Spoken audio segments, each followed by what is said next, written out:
The most difficult skill you could ever learn as a golfer is the ability to control this club face with enough precision to hit the ball at your intended target. Most golfers suffer with club faces that get too open or too closed, which lead to multiple compensations such as swinging over the top and hitting the ground behind the ball. All the things that make you inconsistent and frustrated as a golfer stem from poor club face control. But is there a way that you could learn what too open or too closed looked like and felt like?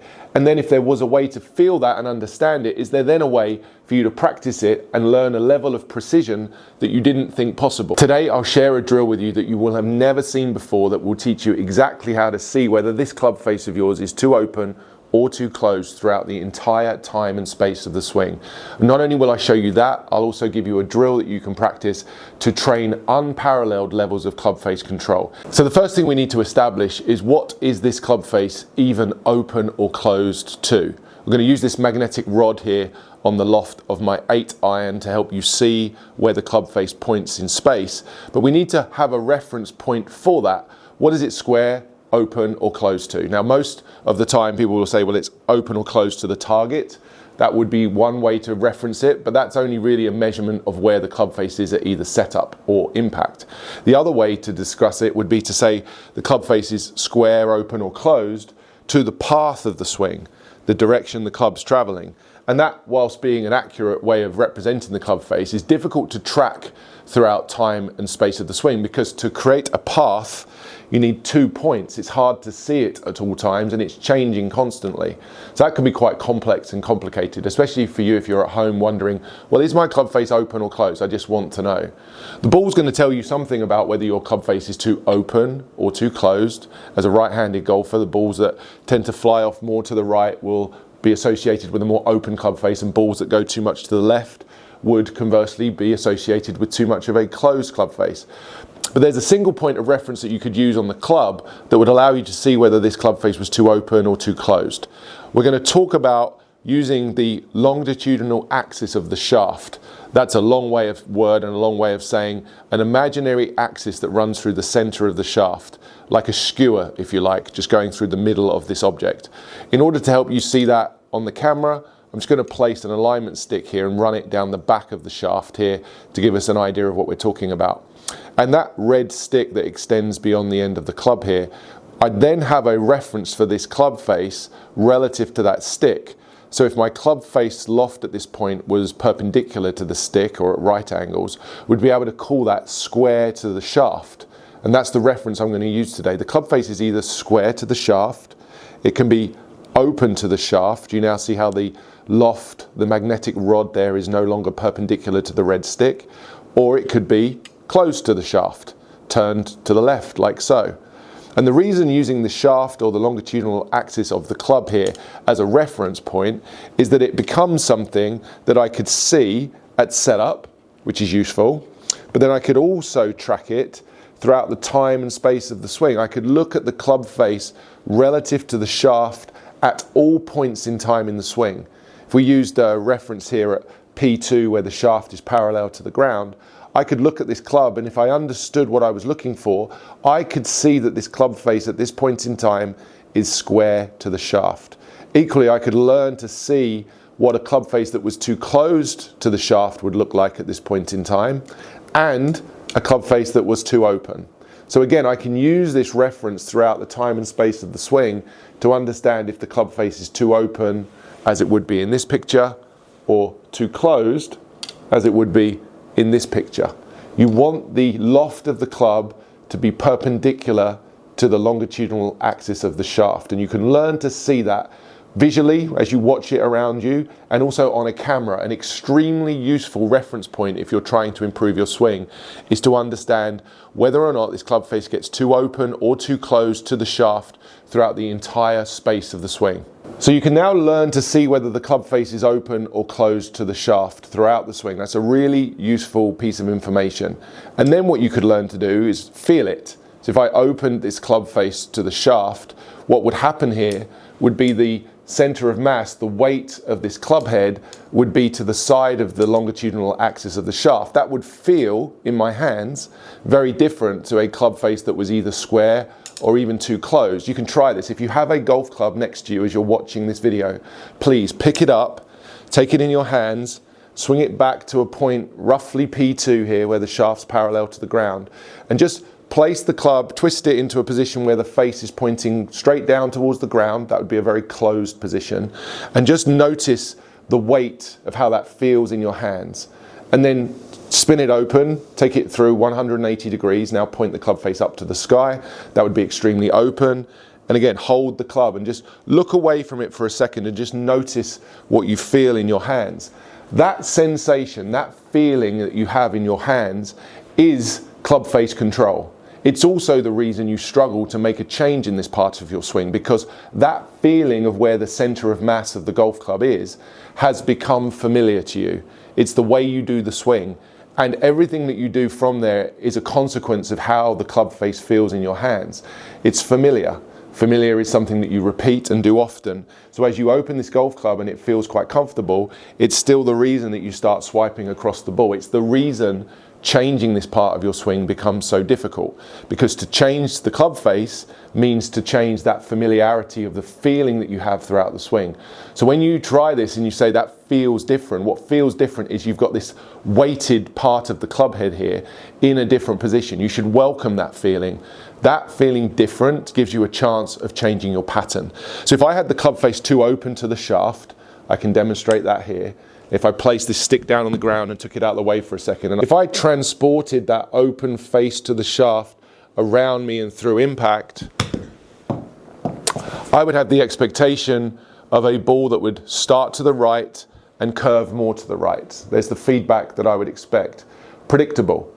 Ball flight should be predictable. Draws, fades, hooks and slices are constructed in very specific ways. They're not random by any stretch of the imagination. If you are hitting a particular type of shot pattern consistently, then you're delivering the club in a way that's very predictable. Open faces produce balls that go to the right. So I could also mimic and play that out. I could model that shot in reverse. If I had the face closed to the shaft, you'll see that here. I'll place the stick back down on the ground. If I transported that closed face to the shaft around me and I hit the ball, may not pick up on TrackMan, that was pretty extreme. That ball's going to start to the left and curve further to the left. You see that there. So predictable. Once I understand what I'm looking for, I can recognize it. Then once I know what to look for, I can learn to feel it. And now that I know what it should feel like, what the square to the shaft should feel like, I can learn to practice that in a way that helps me to hit straighter shots. So I could learn to set up with my club face square to the shaft, where I have a little bit of shaft lean here, but I still have the club face pretty square to that stick. And I could learn to practice taking that around my body, transporting that alignment all the way around in the backswing, in the downswing, back to impact, and even into the follow through. I can see here how the shaft and the club face are matching up really nicely. So I've got a sense now of what I'm looking for. As I said, I'm now getting a sense of what that should feel like, and then I could practice in a way that helped me to transport that around my body. Learn the feel, learn to see it, learn to feel it, and then learn to deliver it.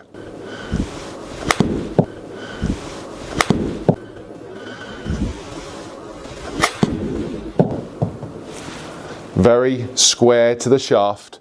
Expectation would be a ball that flies very, very, very straight with maybe a tiny little bit of draw, because the draw is really built into a stock standard shot. So that's the beginning of trying to take that alignment and transport it around your body. The last part really of learning that is understanding that the club face control really comes from the rotational force that you apply to this club, and that comes from how you move the wrist and the forearm. Let me go into some detail on that. So to fully understand how to control the club face, you really have to understand how the arms and the wrists work throughout the swing. This is a topic we've covered in other videos. It's such an important piece to understand that I'm going to go through it again. I'm going to make use of the connector ball from Shore Golf in this video as well, just to help you see how to align your arms. But primarily, today's video and the message that I want you to take from today's video is that closing or opening the face relative to the shaft or relative to the path of the swing is the rotational force that you apply about the shaft using your trail, forearm and wrist. It's the twisting of the forearm and the wrist. It is not the movement of the shoulder and the elbow. So when we've set up before, previously, I've talked you through the concept of the trail arm alignment, the 3 and the 1. Some of you will be familiar with what I mean when I say that. Others watching this for the first time might not know what I mean. You should watch the full Aim Your Arms video that I'll link at the end of this video to help you get the full understanding of the positioning of the arms. But the 3 and the 1 that we're trying to put in here at setup, you're going to be able to see when I put this ball between my arms. The position 3 of the trail elbow is where the trail elbow is flexed and externally rotated and moved towards the midline. The feel, the nice simple feel of position 3, if you can remember this, position 3 is losing the arm wrestle. So you lose the arm wrestle at setup, and as I hold this ball, I can see that from down the line by having the ball and the rod that runs through this ball aimed slightly to the right here. I've got my right arm softer, I've got my elbow in position 3, I've got my arm in external rotation. I'm losing the arm wrestle. And then the second part of that equation, which is equally vital, is that you rotate the lower limb, the forearm and the wrist onto the club while keeping the elbow in position 3. Position 3 of the elbow is the lose the arm wrestle. Position 3, 2, 1 of the hand is the shake hands position. So lose the arm wrestle, shake hands. Put the hand onto the side of the club with the forearm pronated or turned down towards the ground slightly. The 3 and the 1 is the sensation you have at setup, and then I'll teach you that that's the feel you want to transport around your body to maintain this club face alignment relative to the shaft. If the 3 and the 1 stay intact throughout the entire swing, the club face stays square to the shaft, square to the path, the entirety of the swing. That is the most predictable way to manage the movement of this club face around you. Now, where so many of you get this wrong is that you get the club face incorrectly aligned, either at setup or throughout the swing. Here you'll see how I've twisted the shaft, and now the face is open. And to fix that, rather than understanding that it's a twist about the shaft, you start swinging over and across the ball. Now the elbow's no longer in position 3, it's all the way out in position 1. I'm winning the arm wrestle, I'm about to drop the ball, and that's where you get into trouble. So the open club face forces you to have that over the top swing, something we said right at the beginning. So 3 of the elbow, 1 of the wrist, put that in position and transport it around the arc.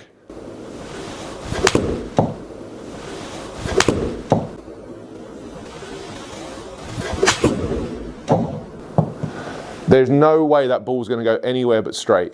Just a tiny little curve. Tiny, tiny, tiny, tight little draw. You should have that expectation when you do this drill. If that ball doesn't draw, then you lost that club face throughout the swing at some point. And now, with the drill that you have in order to be able to see that shaft and the loft and the club face alignment relative to the shaft, you should be able to see which point in the swing it breaks down. Because it's in there at setup, if that ball doesn't draw, we must understand that we lost that alignment at some point in time. Now you have a way to look for that. Now you have a way to check it throughout your swing. Thank you for watching today. I hope you found this video very informative and educational. This is a level of detail that you won't find on many other YouTube channels. This is how the swing really works. This is the geometry explained, and I'm sharing this information with you to help you become a better golfer. If you'd like to take your ball striking to a completely different level, I'd encourage you to go and check out my new tour quality ball striking video series. There's a link down in the description. This is a 16 video series that is the complete guide to great ball striking. If you want to check out video number 1, you can do that for free right here. This one's the one I'd go and watch next. And for those of you who haven't seen the Aim Your Arms video that I was referencing in today's video, the one that teaches you the 3 and the 1, then you really should go and check that one out here.